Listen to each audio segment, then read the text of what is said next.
യഹോഭക്തി ജ്ഞാനത്തിന്റെ ആരംഭം. നമുക്ക് ജ്ഞാനം കിട്ടുന്നത് ഈ ദൈവവചനം പഠിച്ചതിന് ശേഷമായിട്ട് പഠിക്കുന്നത് കൊണ്ട് മാത്രമാണ്. ദൈവത്തിന്റെ സ്തോത്രം. അതുകൊണ്ട് എല്ലാവരും പ്രാർത്ഥനയുള്ളവരായി നമ്മുടെ സഹോദരങ്ങൾ, നമുക്കറിയാം നമ്മുടെ കർത്താവ് വരാൻ ഏറ്റവും അടുത്തിരിക്കുന്നു. ഇന്ന് ലോകത്ത് ഒരു സംഗതി നമുക്ക് മനസ്സിലാക്കാൻ കഴിയും. ഞാൻ നിങ്ങളോട് പറഞ്ഞു, ഏതാണ് ഈ ഇവിടുത്തെ ഭയങ്കര പ്രഗത്ഭരായിരിക്കുന്ന നൃത്തക്കാര്, നമ്മളവരെ കുറ്റം പറഞ്ഞിട്ടൊന്നും കാര്യമില്ല കേട്ടോ. അവരെ കുറ്റം പറഞ്ഞിട്ടൊന്നും കാര്യമില്ല. അവർ ചെയ്യുന്ന എല്ലാ പ്രവർത്തികളും നിങ്ങൾ നിരീക്ഷിച്ചു. എല്ലാം മിക്കവാറും തലതിരിക്കണം. അതിനെ ന്യായീകരിക്കാൻ ഒത്തിരി പ്രഗത്ഭന്മാരായിട്ടുള്ള പാർശ്വന്മാർ. ഞാൻ ഉദാഹരണം എടുക്കും. നമ്മുടെ ഇവിടുത്തെ, ഞാൻ കഴിഞ്ഞ ദിവസം പറഞ്ഞു, ദിവസത്തെ വീട്ടിൽ ഞാൻ സംസാരിച്ചായിരുന്നു. നമ്മുടെ വാവുച്ചെറിയ ഭാഷ നല്ല പ്രഗത്ഭരായിട്ടുള്ള സുവിശേഷ പ്രസംഗം, അത് വളരെ ത്യാഗത്തോടെ പ്രവർത്തിക്കുന്നതാണ്. പുള്ളിയാണ് നമ്മുടെ BG വർഗീസ്. അദ്ദേഹം 84 വയസ്സുള്ള പ്രായമുള്ള മനുഷ്യനാണ്. അതുകൊണ്ട് അദ്ദേഹത്തിന് ഡാൻസ് കളിക്കാൻ ഒരു സംവിധാനം ഒരുക്കും. ഏതാ അതിനെതിരായിട്ട് ഒത്തിരി തൃപ്തക്കാർ തന്നെ എതിർത്തു. അതിനെതിരായിട്ട് എതിർത്തവരെ കണ്ടമാനം മോശം വാക്കുകൾ പറഞ്ഞ് ചില തൃപ്ത ചാനലുകാർ വന്ന പ്രശ്നങ്ങളുണ്ടായി. അതിനെക്കുറിച്ച് എനിക്ക് എൻ്റെ അഭിപ്രായം ഞാൻ പറഞ്ഞു. നമ്മുടെ കഴിഞ്ഞ ആഴ്ച നമ്മുടെ വെള്ളിയാഴ്ചയുള്ള പ്രാർത്ഥന ഞാൻ പറഞ്ഞു. കാരണം ദൈവം നമുക്ക് കൈയടിച്ച് ആരാധിക്കാനായിട്ട് നിങ്ങൾ അത്യുച്ചനാഥമുള്ള കൈത്താളങ്ങളോട് കർത്താവിനെ സ്തുതിക്കാൻ പറയുന്നുണ്ട് അല്ലേ? അത് നമുക്ക് ഇങ്ങനെ കൈയടിക്കാം, ഇങ്ങനെ കൈയടിക്കാം, ഒരു കുഴപ്പമില്ല. തുള്ളിച്ചാട്ടിനോട് കൈയടിക്കാം അല്ലേ? ഇങ്ങനെ കൈയടിക്കാം, ഇങ്ങനെ കൈയടിക്കാം അല്ലേ? പക്ഷെ ഇങ്ങനെ കൈയടിക്കുന്നത് ശരിയാണ്? അത് നേരെയുള്ള ആരാധനയാണ് അല്ല. പിന്നെ അയാൾ കാണിച്ചത് ഒരു കാല് പൊക്കിയിട്ട് കാലിന് അടിയിലൂടെ അടിക്കുക, മറ്റേ കാല് പൊക്കിയിട്ട് അതിനടിയിലൂടെ അടിക്കുക. ഇങ്ങനെ വികൃതിയും കോപ്രായങ്ങൾ കാണിക്കുന്നത് പരിശുദ്ധാത്മാവിലല്ല. നമുക്ക് ആരാധിക്കോ, തുള്ളിച്ചാടിക്കോ, ആരാധിച്ചോ, കുഴപ്പമൊന്നുമില്ല. ഹല്ലേലൂയ. അന്യഭാഷയാണെന്ന് പറഞ്ഞുകൊണ്ട് ആവശ്യമില്ലാത്ത വേക്കോലങ്ങളൊന്നും പറയാതിരുന്നാൽ മാത്രം മതി. നമ്മുടെ അന്യഭാഷ നിഷേധിക്കുകയല്ലേ. പരിശുദ്ധാത്മാവിന്റെ ഭാഷ, പരിശുദ്ധാത്മാവ് നൽകുന്നത് അതിന് ചില അടയാളങ്ങളും ചില പ്രവൃത്തികളും വെളിപ്പെടും. അതില്ലാതെ വെറുതെ ഈ ആൾക്കാർ കാണിക്കാൻ വേണ്ടിയുള്ള ഒരു പരിപാടി നമുക്ക് വേണം. വചനം എന്ന് പറയുന്നു, അത് മാത്രം നമ്മൾ ദൈവത്തെ ആരാധിച്ചാൽ മതിയല്ലോ. ആരാധിക്കുന്ന ഒരു വിധമാണ് കരങ്ങളടിച്ച് നിങ്ങൾ അത്യുച്ച നാളുള്ള കൈത്താളുകളുടെ കർത്താവിനെ സ്തുതിക്കാം, പാട്ടുപാടി ദൈവത്തെ സ്തുതിക്കാം, ദൈവത്തിനെ പ്രസംഗിച്ചുകൊണ്ട് ദൈവത്തെ സ്തുതിക്കാം. അതിനൊരു പരിശുദ്ധാത്മാവിന് വലിയ ഒഴുക്ക് വരും. അതുപോലെ തന്നെ കൈയടിച്ച് ദൈവത്തെ സ്തുതിക്കാം, യേശുവേ സ്തോത്രം, യേശുവേ സ്തോത്രം എന്ന് പറഞ്ഞ് ദൈവത്തെ സ്തുതിക്കാം. ആരാധിക്കാൻ ഒത്തിരി പദ്ധതി, ഒത്തിരി മാർഗങ്ങൾ ദൈവത്തിലൂടെ പറയുന്നുണ്ട്.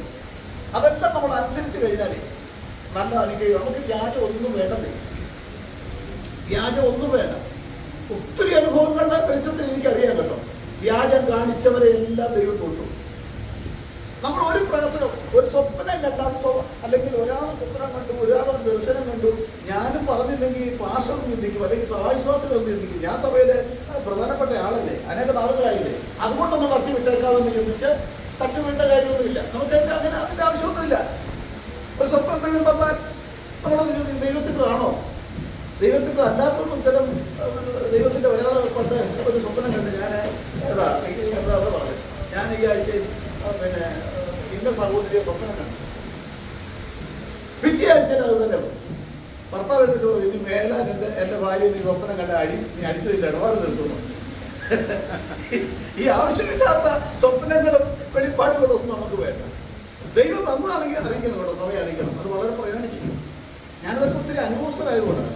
ഒത്തിരി നാളുകൾ ഞാനത് മനസ്സിലാക്കിയിട്ടുണ്ട്. ദൈവത്തിന് സ്തോത്രം. അതുകൊണ്ട് നമ്മുടെ ലൈവിലൂടെ നമ്മൾ വളരെ നല്ല ഓരോ വിഷയങ്ങൾ നിങ്ങൾ തയ്യാറാക്കി നിങ്ങൾ കൊണ്ടുവന്ന് വളരെ ശക്തമായിട്ട് പറഞ്ഞാൽ അതുകൊണ്ട് ഒത്തിരി പ്രയോജനമുണ്ടാകും. 10 പേര് കേട്ടാൽ, 10 പേരെന്ന് പറഞ്ഞാൽ നമ്മുടെ ലൈവ് കേൾക്കുന്നത് നമ്മുടെ ലൈവിൽ വിടുമ്പോൾ ധാരാളം പേര് കേൾക്കും. അതിൻ്റെ പ്രസംഗത്തിൻ്റെ ഇതനുസരിച്ചിരിക്കും ആൾക്കാർ കേൾക്കുന്നത്. അത് വളരെ പ്രയോജനം ചെയ്യും. അവരുടെ വ്യക്തിപരമായ ജീവിതത്തിൽ അത് പ്രയോജനം ചെയ്യുന്നുണ്ട്. ഒത്തിരി പേര് വിളിക്കുന്നുണ്ട്. ദൈവത്തിൻ്റെ സ്തോത്രം. അപ്പോൾ നമുക്ക് വ്യാജം ഒന്നും വേണ്ട. വ്യാജത്തിൻ്റെ ഒരു ഒന്നും വേണ്ട. നമ്മൾ കർത്താവിന് വേണ്ടി ഒരു കള്ളവും പറയാം. കർത്താവിന് വേണ്ടി ഒരു വ്യാജ കഥ പ്രചരിപ്പിച്ച് ഞാൻ പ്രാർത്ഥിച്ചു, കർത്താവിനെ അത്ഭുതമായിട്ട് വിടുവിച്ചു, സൗഖ്യമാക്കിയെങ്കിൽ സൗഖ്യമാക്കി എന്ന് പറഞ്ഞാൽ മതി. ചിലപ്പോൾ സൗഖ്യമാക്കാതെ വന്നേക്കാം. ആ ദൈവത്തിൻ്റെ പദ്ധതി അതെന്ത് വായിക്കൊള്ളട്ടെ. നമുക്ക് ദൈവം തരുന്നത് മാത്രം എന്ന് പറഞ്ഞാൽ മതി. കാരണം അവിടെ ചിലപ്പോൾ പാടെ പ്രതിഫലം കിട്ടും. ഇവിടെ വെച്ചൊന്നുമല്ല പ്രതിഫലം. നമ്മള് വ്യാജമുള്ള അതിർത്തെ കർത്താവ് എന്ത് ചെയ്യും? ഛേദിച്ച് കളയും എന്ന് പറഞ്ഞതിന് അർത്ഥം എന്താ? കർത്താവെ നീ ദുഷ്ടനെ നിഗ്രഹിച്ചെങ്കിൽ കൊള്ളായിരുന്നു എന്ന് ബൈബിൾ വാക്യമില്ലേ? യഹൂദന്റെ ഒരു പ്രാർത്ഥനയാണ്. വാസ്തവത്തിൽ അതിന്റെ അർത്ഥം എന്താ? ദുഷ്ടനെ നിഗ്രഹിക്കുക എന്ന് പറഞ്ഞാൽ ഒരു വാക്കത്തിൽ എടുത്തുകൊണ്ട് ഞാൻ രാവിലെ തോറും ദുഷ്ടനെ നിഗ്രഹിക്കും. രാവിലെ ഒരു വാക്കത്തിൽ എടുത്തുകൊണ്ട് ദുഷ്ടന്മാരാണെന്ന് നോക്കി തലവെട്ടുമെന്നാണ് അതിന്റെ അർത്ഥം. എനിക്ക് തോന്നുന്നു അങ്ങനല്ല. കാരണം എന്താ? ദുഷ്ടനെ കൊല്ലുക എന്ന് പറഞ്ഞതിന്റെ അർത്ഥം ആ ദുഷ്ടൻ കർത്താവിനെ കണ്ടുമുട്ടുക. അവന്റെ ദുഷ്ടത അവിടെ കൊന്ന് പോയില്ലേ, തീർന്നില്ലേ? കർത്താവിനെ കണ്ടുമുട്ടിക്കഴിഞ്ഞാൽ ഏതാ? കർത്താവിനെ ദുഷ്ടനെ നിഗ്രഹിച്ചെങ്കിൽ കൊള്ളായിരുന്നു എന്ന് പറഞ്ഞാൽ കർത്താവിനെ അവന്റെ ദുഷ്ടത മാറി അവർ യേശുവിന്റെ മകനായി തീരണം എന്നതിന്റെ അർത്ഥം. ഹല്ലേലൂയ. ഇങ്ങനെ നമ്മള് ദൈവഹിതപ്രകാരമുള്ള നമ്മുടെ ആരാധനയെല്ലാം ചന്തവും ഉചിതവുമായി കർത്താവിന്റെ കൃപയിൽ അത് അങ്ങനെ തന്നെയാണ്. നമ്മൾ വ്യാജമൊന്നും കാണിക്കുന്നില്ല. ആരാധിക്കുന്ന ആരാധനയും കരങ്ങളടിക്കുകയും പാട്ടുപാടുകയും പ്രബോധിപ്പിക്കുകയും നമ്മുടെ യുവാക്കന്മാരെല്ലാം വളരെ പ്രാഗൽഭ്യത്തോടെ ദൈവജനം സംസാരിക്കുന്നുണ്ട്. അത് വളരെ ശക്തമായിട്ട് അത് കടന്നു വരുന്നുണ്ട്. അവർ ജീവിതമില്ലാതെ ആരാധിക്കുകയല്ല, അത് കർത്താവിൽ കൂടുതൽ പ്രയോജനമുള്ളവരായി തീരുവാനിടയായിത്തീരും. കാരണം അന്ത്യകാലത്ത് നമുക്ക് സ്വയമായിട്ടൊന്നും നമുക്ക് പിടിച്ചു നിൽക്കാനൊന്നും കഴിയും. ദൈവത്തിൻ്റെ വലിയ കൃപയുമാണ്. വലിയ കൃപയുടെ ഒരു ഒരു ഒരു ഒരു പ്രവൃത്തി നമ്മുടെ ജീവിതത്തിൽ വ്യക്തിപരമായ എല്ലാവരുടെയും ജീവിതത്തിലുണ്ടാകും. ഭക്തന്മാരെ ദൈവത്തിന്റെ കൃപയെക്കുറിച്ച് പാടി ദൈവത്തിന് സ്തോത്രം. ഇവിടെ സങ്കീർത്തനം നമ്മൾ വായിച്ചത് ഇങ്ങനെയാണ്: ജാതികൾ കരയിക്കുന്നതും വംശങ്ങൾ വ്യർത്ഥമായതും നിരൂപിക്കുന്നു എന്ന്. യഹോവയ്ക്കും തന്റെ അഭിഷക്തനും വിരോധമായി ഭൂമിയിലെ രാജാക്കന്മാർ എഴുന്നേൽക്കുകയും. ഹല്ലേലൂയ. ഭൂമിയിലെ രാജാക്കന്മാര് എഴുന്നേൽക്കുന്നു എന്നാണ്. ഈ സങ്കീർത്തനം ആരാ എഴുതിയത്? ദാവീദ്. ദാവീദ് എഴുതിയെന്നുള്ള തെളിവുണ്ടോ? അപ്പോസ്തലർ പ്രവൃത്തി 4:27 ഒന്ന് വായിച്ചു. അപ്പോസ്തലർ പ്രവൃത്തി 4:27.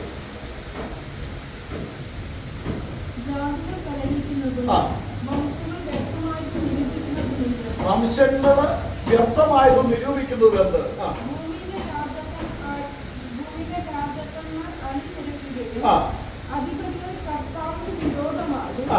അവന്റെ അഭിഷിക്തന് വിരോധമായും ഒന്നിച്ചു പോവുകയും ചെയ്തിരിക്കുന്നു എന്ന് നിന്റെ ദാസനായ ദാവീദ് മുഖാന്തരം പരിശുദ്ധാത്മാവിനാൽ അരുളി ചെയ്തവനെ. നിന്റെ ദാസനായ ദാവീദ് മുഖാന്തരം ഈ വാക്യങ്ങൾ എടുത്ത് പുതിയ നിയമത്തിൽ പറഞ്ഞിരിക്കുക. അപ്പൊ അതുകൊണ്ടാണ് നമുക്ക് മനസ്സിലായത് ദാവീദാണെന്ന്. ഇനി നമ്മൾ ഇന്ന് ദാവീദാണോ ഇനി ആരാണോ എന്നുള്ള തർക്കത്തിന് പോകേണ്ട കാര്യവും ഇല്ല. ഇത് ആരെഴുതിയാലും ഈ എഴുതിയത് ആരാണെന്ന് അറിഞ്ഞില്ലെങ്കിൽ സ്വർഗത്തിൽ ചെല്ലുമ്പോൾ ഇതാരാ എഴുതുന്നത്, അത് നീ എന്താ പഠിക്കാഞ്ഞത്, അതുകൊണ്ട് നിന്നെ ഞാൻ തള്ളിക്കളയുന്നു, നീ ഇങ്ങോട്ട് വരണ്ട കേരള എന്ന് പറയുമോ? ഇത് അറിഞ്ഞത് കൊണ്ട് നമുക്കൊരു അറിവിന് വേണ്ടിയാണ്. പഴയ നിയമത്തിലെ പല കാര്യങ്ങളും നമ്മൾ അതുകൂടെ പഠിച്ചെങ്കിൽ മാത്രമേ നമുക്ക് ഇത് മനസ്സിലാക്കാൻ കഴിയുള്ളൂ. കാരണം പഴയ നിയമം നമ്മൾ വായിക്കുമ്പോൾ നമുക്കൊരു കാര്യം മനസ്സിലാക്കാൻ കഴിയുള്ളൂ. യേശു ക്രിസ്തുവിനെ കുറിച്ച് നന്നായിട്ട് പഠിക്കണമെങ്കിൽ പഴയ നിയമത്തെ കുറിച്ച് ഒരു നല്ല അറിവ് നമുക്ക് ഉണ്ടാകണം. കാരണം പുതിയ നിയമത്തിൽ പറയുന്നുണ്ട്, സങ്കീർത്തനങ്ങളിലും ന്യായപ്രമാണങ്ങളിലും അവനെ കുറിച്ച് എഴുതിയിരിക്കുന്നത്, അവനെ കുറിച്ച് എഴുതിയിട്ടുണ്ട്. പഴയ നിയമത്തിൽ മുഴുവൻ പറഞ്ഞിരിക്കുന്നത് യേശു ക്രിസ്തുവിനെ കുറിച്ചാണെന്ന് പുതിയ നിയമം പഠിക്കുമ്പോൾ കാണാൻ കഴിയും. അത് നമ്മൾ വ്യക്തമായിട്ട് മനസ്സിലാക്കിയില്ലെങ്കിൽ തെറ്റുപറ്റും. ഹല്ലേലൂയ. ദൈവത്തിന് സ്തോത്രം. അപ്പോൾ ജാതികൾ കലഹിക്കുന്നതും വംശങ്ങൾ വ്യർത്ഥമായതും നിരൂപിക്കുന്നതെന്ന് യഹോവയ്ക്കും അവന്റെ അഭിഷക്തനും വിരോധമായി ഭൂമിയിലെ രാജാക്കന്മാർ എഴുന്നേൽക്കുകയും അധിപതികൾ തമ്മിൽ ആലോചിക്കുകയും ചെയ്യുന്നത്. ഹല്ലേലൂയ. നാം അവരുടെ കയറുകളെ അവരുടെ കെട്ടുകളെ പൊട്ടിച്ച് അവരുടെ കയറുകളെ എറിഞ്ഞു കളയുക. ഹല്ലേലൂയ. ദൈവത്തിന് സ്തോത്രം. യഹോവയുടെ അഭിഷക്തൻ. ഈ അഭിഷക്തൻ എന്നുള്ള വാക്യം അതിന്റെ അർത്ഥം എന്താ? അഭിഷക്തൻ നിയോഗിക്കുക.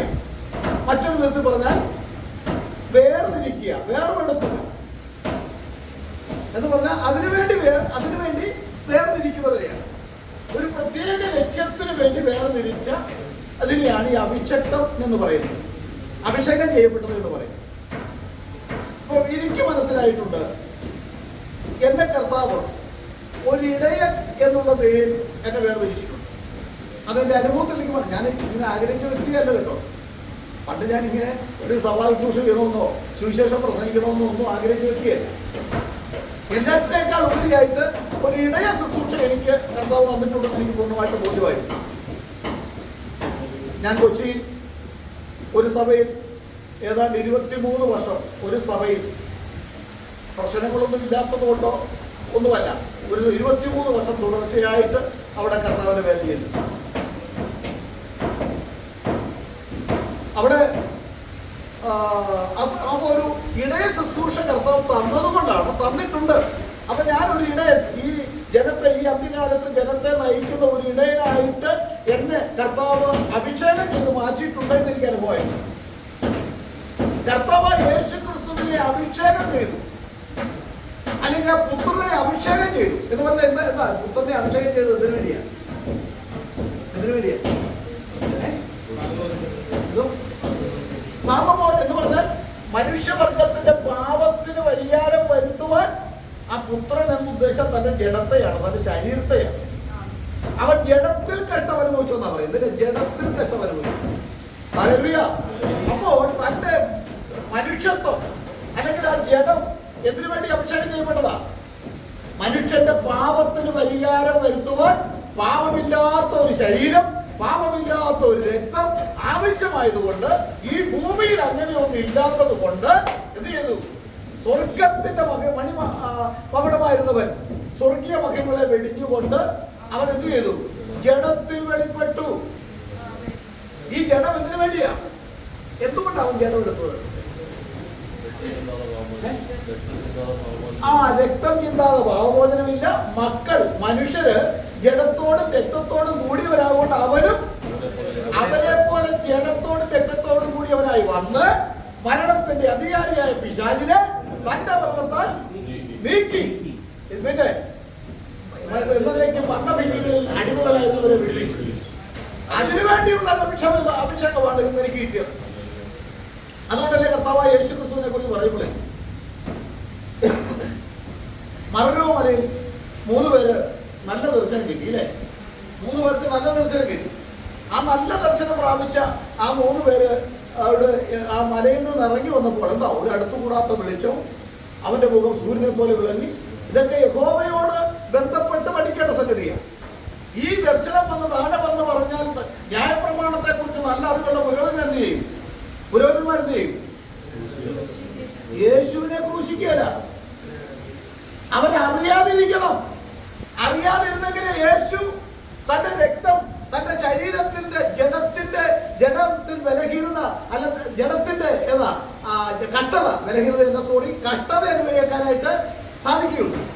അവരെന്നെ ക്രൂശിക്കുകയല്ല. അവിടെ എന്ത് സംഭവിക്കുന്നു?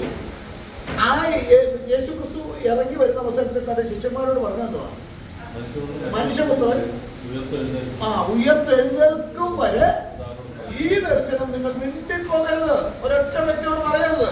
പറഞ്ഞാൽ എന്താ കുഴപ്പം?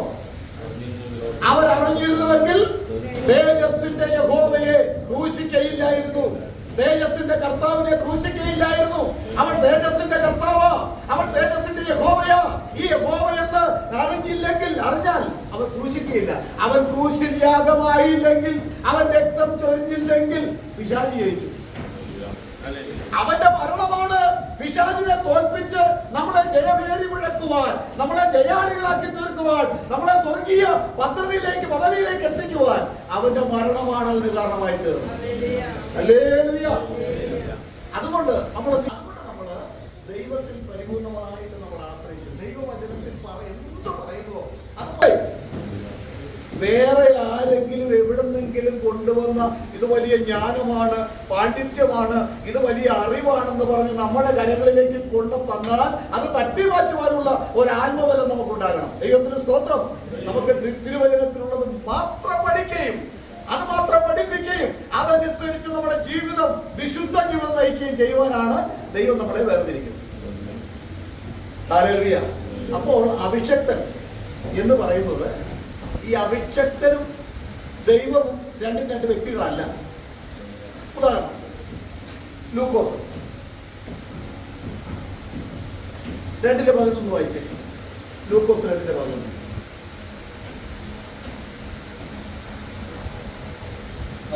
ഞാൻ നിങ്ങളോട് കർത്താവായ ക്രിസ്തു എന്ന രക്ഷിതാവ് ഇന്ന് ദാവീദിന്റെ പട്ടണത്തിൽ നിങ്ങൾക്കായി ജനിച്ചിരിക്കുന്നു. കർത്താവായ ക്രിസ്തു എന്ന രക്ഷിതാവ് ഇന്ന് ദാവീദിന്റെ പട്ടണത്തിൽ നിങ്ങൾക്കായി ജനിച്ചിരിക്കുന്നു. അതിന്റെ 10-ാം വാക്യം ഒന്ന് വായിച്ചേ.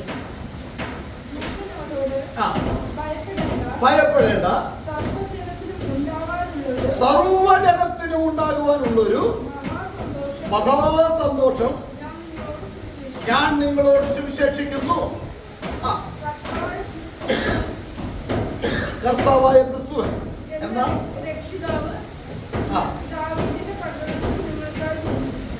ഈ സന്തോഷം സകല ജനത്തിനും ഉണ്ടാകുവാനുള്ള ഒരു മഹാസന്തോഷം എന്ന് പറഞ്ഞാൽ എന്താ?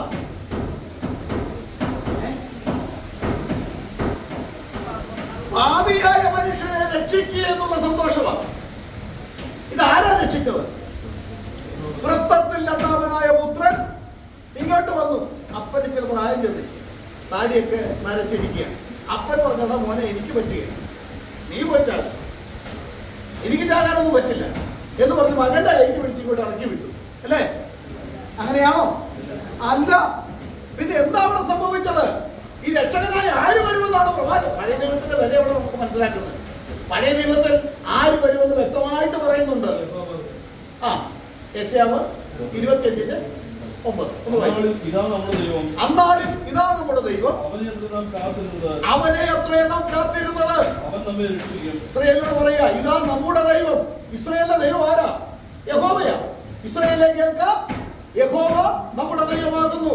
ഇസ്രായേലിന്റെ ദൈവം യഹോവയാണ്. അവനെ അത്രേ നാം കാത്തിരുന്നത്. പിന്നെ അവനാണ് നമ്മളെ രക്ഷിക്കാൻ വരാൻ പോകുന്നത്. അവൻ നമ്മളെ രക്ഷിക്കും. രക്ഷിച്ചു നല്ല രക്ഷിക്കും. ഭാവി വരാൻ പോകുന്ന സംഗതിയാണ്. അവൻ തന്നെ യഹോവ. നമ്മളെ ആര് രക്ഷിക്കുന്നുവോ അവൻ മറ്റൊരുത്തനല്ല, തൃത്വത്തിൽ രണ്ടാമനല്ല, അവൻ യഹോവയാണെന്ന് വിശുദ്ധ ബൈബിൾ ഉറക്കം പറയുമ്പോൾ നിഷേധിക്കുവാൻ ഏത് പിശാചിന് കഴിയും? ഹല്ലേലൂയ. അവൻ തന്നെ യഹോവ. അവനെ എത്രയും നാം കാത്തിരുന്നത്.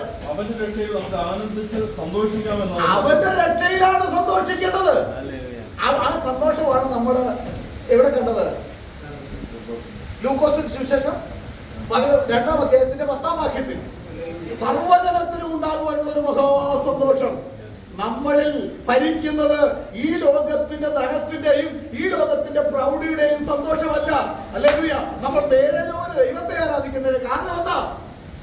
അവന്റെ മഹാസന്തോഷം പ്രാപിച്ചവരാണ്.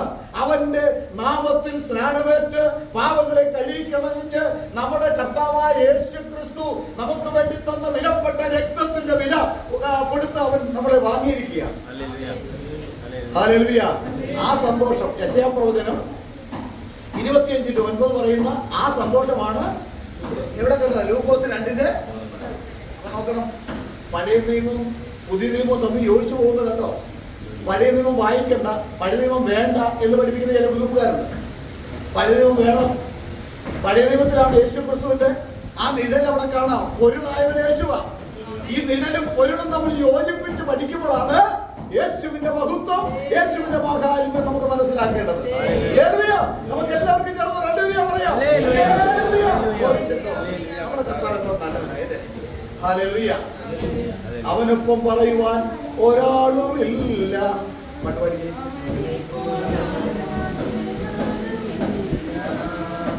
അവനൊപ്പം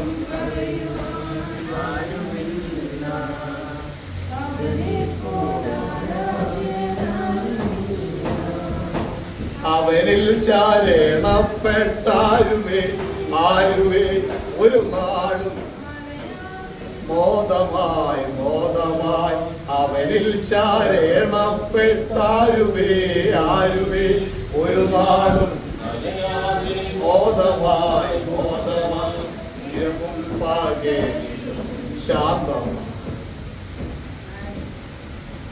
പാട്ടെടുത്ത് അല്പം താഴ്ചയായതുകൊണ്ട് നിങ്ങൾക്ക് എല്ലാവർക്കും ചേർന്ന് പാടാനായിട്ട് സാധിച്ചില്ല. ഇത് സാരമില്ല.